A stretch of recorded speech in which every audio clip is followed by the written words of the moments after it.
السلام علیکم ورحمۃ اللہ وبرکاتہ۔ نحمدہ ونصلی علی رسولہ الکریم، اما بعد، فاعوذ باللہ من الشیطان الرجیم، بسم اللہ الرحمن الرحیم۔ ربی اشرح لی صدری ویسر لی امری واحلل عقدۃ من لسانی لیفقہوا قولی۔ اللہ سبحانہ و تعالیٰ فرماتے ہیں الطلاق، طلاق رجی جو ہے مرتانی، 2 مرتبہ ہے۔ فَإِمْسَاكٌ پس روک لو عورت کو، بِمَعْرُوفٍ اچھے طریقے کے ساتھ، او یا پھر تسریح رخصت کر دو، بِإِحْسَانٍ بھلائی کے ساتھ۔ وَلَا يَحِلُّ نہیں ہے حلال، لَكُمْ تمہارے لیے، أَن تَأْخُذُوا یہ کہ تم پکڑو، مما وہ چیزیں آتیتموہن جو تم نے دی ہو ان کو، شیئن کچھ بھی، الا مگر، ان یخافا یہ کہ ڈر ہو دونوں کو، یعنی میاں اور بیوی کو اگر ڈر ہو، اللہ یقیما یہ کہ نہیں وہ قائم کر سکتے، حدود اللہ اللہ کی حدیں، یعنی وہ طلاق جس میں خاوند کو عدت کے اندر رجوع کا حق حاصل ہوتا ہے، وہ پہلی مرتبہ طلاق کے بعد یا دوسری مرتبہ طلاق کے بعد خاوند کو یہ حق حاصل ہے۔ تیسری مرتبہ طلاق کے بعد خاوند کو یہ حق حاصل نہیں ہوتا، یعنی تیسری مرتبہ طلاق کے بعد خاوند کو رجوع کا حق حاصل نہیں ہوتا۔ زمانہ جاہلیت میں یہ رجوع اور طلاق کا حق آدمی بار بار استعمال کرتا، یعنی عورت کو بار بار طلاق دیتا اور رجوع کرتا،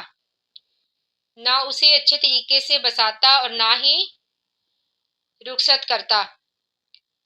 تو اس پر اللہ تعالیٰ نے اس آیت میں اس ظلم کو ختم کر دیا۔ اللہ تعالیٰ نے یہ فرمایا کہ پہلی اور دوسری مرتبہ طلاق کے بعد خاوند کو رجوع کا حق حاصل ہے، البتہ تیسری مرتبہ طلاق کے بعد رجوع کا حق حاصل نہیں ہے۔ تو اس آیت سے ہمیں یہ بھی معلوم ہوا کہ اس آیت میں اللہ تعالیٰ نے طلاق کا تانی کا لفظ استعمال نہیں کیا، بلکہ الطلاق مرتانی کا لفظ استعمال کیا ہے، یعنی طلاق 2 مرتبہ۔ اس سے یہ معلوم ہوا کہ ایک وقت میں آدمی 3 طلاقیں اکٹھی نہیں دے سکتا۔ اگر آدمی 2 یا 3 طلاقیں دے گا ایک وقت میں تو وہ ایک ہی طلاق شمار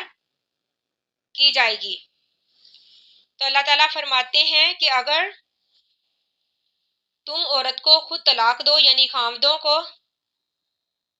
اللہ تعالیٰ نے اس آیت میں مخاطب کیا ہے اور کہا ہے کہ اگر تم عورت کو طلاق دو تو اس سے حق مہر واپس نہ لو۔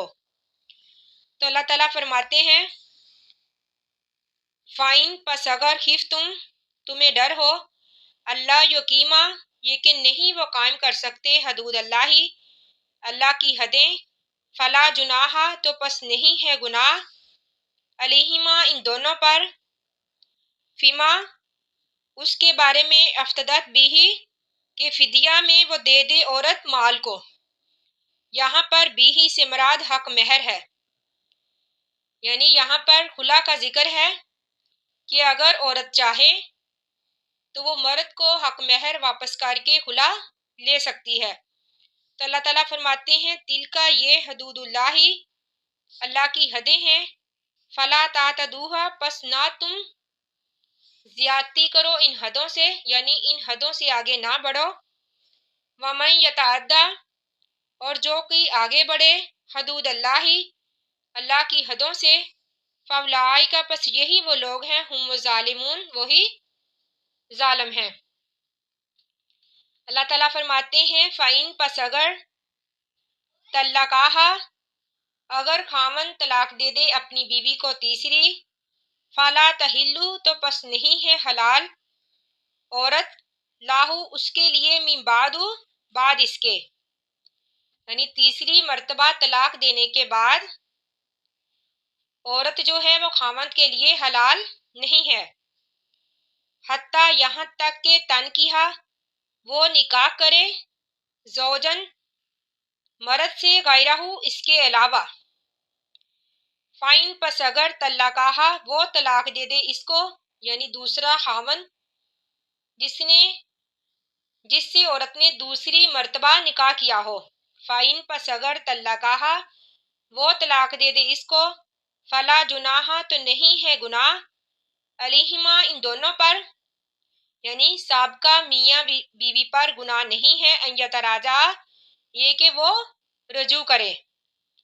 ان زنا اگر وہ گمان کریں، ان یقیمہ یہ کہ وہ قائم کر سکتے ہیں، حدود اللہ اللہ کی حدیں، و تلکا اور یہ حدود اللہ اللہ کی حدیں ہیں، یبینوہا بیان کرتا ہے اس کو اللہ تعالیٰ، لقومی یعلمون جاننے والی قوم کے لیے،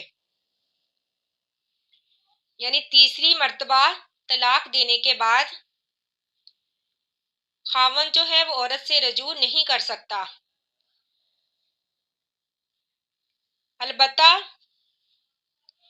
اس آیت میں حلالہ کا ذکر ہے، یعنی عورت پھر دوسرے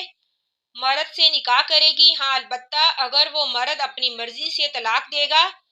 پھر وہ اپنے پہلے شوہر کے لیے حلال ہے۔ ہمارے ملک میں حلالہ کا جو طریقہ رائج ہے وہ ایک لعنتی فعل ہے۔ حدیث میں ہے کہ نبی اکرم صلی اللہ علیہ وآلہ وسلم نے فرمایا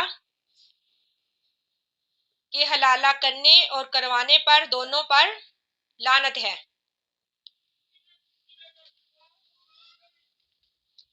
یعنی حلالہ کی غرض سے نکاح کیا گیا نکاح نہیں ہے، یعنی اگر کوئی اس شرط سے نکاح کرے گی، یعنی اگر کوئی عورت دوسرے مرد سے اس شرط پر نکاح کرے گی کہ وہ اسے طلاق دے گا تاکہ وہ اپنے پہلے شوہر سے نکاح کر سکے، تو یہ طریقہ غلط ہے اور یہ ایک لعنتی فعل ہے، اس پر ہمارے نبی اکرم صلی اللہ علیہ وآلہ وسلم نے لعنت فرمائی ہے۔ اللہ تعالیٰ فرماتے ہیں کہ وَإِذَا اور جب طلقتم النساء تم طلاق دے دو عورتوں کو، فبلغنا پس وہ پہنچ جائیں، اجلہن اپنی عدت کو، یعنی پہلی اور دوسری مرتبہ طلاق دینے کے بعد، فامسکوہن پس روک لو ان کو، بمعروف اچھے طریقے کے ساتھ، او یا پھر سرحوہن رخصت کر دو ان کو، بمعروف اچھے طریقے کے ساتھ، ولا تمسکوہن نہ تم روکو ان کو، ضرارن تکلیف دینے کے لیے، لتعتدوا تاکہ تم زیادتی کرو، ومن یفعل جو کہ کرے، ذالک اس طرح، فقط تحقیق ظالمہ اس نے ظلم کیا، نفسہ اپنے ہی نفس پر، ولا تتخذوا اور نہ تم پکڑو، آیات اللہ اللہ کی آیات کو ہزوا مذاق، واذکروا اور یاد کرو نعمت اللہ اللہ کی نعمتوں کو، علیکم جو تم پر ہے، وما انزل اور جو نازل کیا اللہ تعالیٰ نے، علیکم تم پر، من الکتابی کتاب سے، والحکمتی اور حکمت سے، یعظکم بھی نصیحت کرتا ہے تم کو اللہ تعالیٰ بھی اس کے ساتھ، واتقوا اللہ اور ڈرو اللہ سے، واعلموا اور جان لو، ان اللہ بے شک اللہ تعالیٰ، بکل شیء علیم ہر چیز کو جاننے والا ہے۔ اس آیت میں اللہ تعالیٰ نے ان لوگوں کے بارے میں جو مذاق میں طلاق دے دیتے اور رجوع کر لیتے، یا پھر عورت کو تکلیف دینے کے لیے بار بار طلاق دیتے اور رجوع کرتے، جیسا کہ زمانے جاہلیت میں لوگ کرتے تھے، تو اللہ تعالیٰ نے اس سے منع فرمایا ہے، یعنی اللہ تعالیٰ فرماتے ہیں کہ تم اللہ کی آیات کو مذاق نہ بناؤ۔ ہمارے پیارے نبی اکرم صلی اللہ علیہ وآلہ وسلم نے فرمایا کہ جو کوئی مذاق میں بھی طلاق دے گا یا پھر رجوع کرے گا تو اس کو مذاق نہیں سمجھا جائے گا بلکہ اس کو حقیقت ہی سمجھا جائے گا۔ تو اللہ تعالیٰ فرماتے ہیں کہ تم عورتوں کو تکلیف نہ دو، یعنی ان پر اس قدر زیادتی نہ کرو، کیونکہ اللہ تعالیٰ فرماتے ہیں کہ جو کسی پر ظلم کرے گا وہ خود اپنے ہی نفس پر ظلم کرے گا۔ اللہ تعالیٰ سے دعا ہے کہ اللہ تعالیٰ ہمیں قرآن پاک کو پڑھنے، سمجھنے اور اس پر عمل کرنے کی توفیق عطا فرمائے، آمین۔ آخر دعوانا ان الحمد للہ رب العالمین۔ السلام علیکم ورحمۃ اللہ وبرکاتہ۔